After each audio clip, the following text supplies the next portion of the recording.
আমাদের সবার প্রিয় ননী দাদু। ননী দাদুর কথা বলতে গেলে বলাই শেষ হবে না।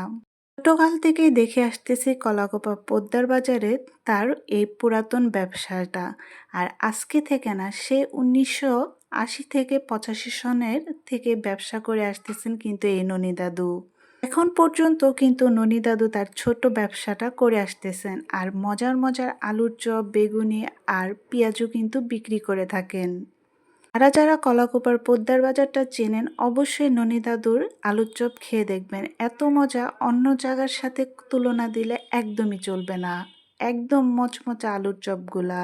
এত এত জায়গার আলুর চপ খাওয়া হয়েছে কিন্তু ননী দাদুর হাতের মতন আলুর চপ পেঁয়াজও কিন্তু কোনো জায়গায় নেই, কারণ তার হাতের মনে হয় জাদুই আছে। আলুর চপগুলা একদমই মচমচা, সাথে কিন্তু পেঁয়াজগুলোও খুবই মজাদার, একদম মচমচা। বললাম না, কারো সাথে তুলনা দিলে হবে না, ননী দাদুরটা বেস্ট অ্যান্ড বেস্ট।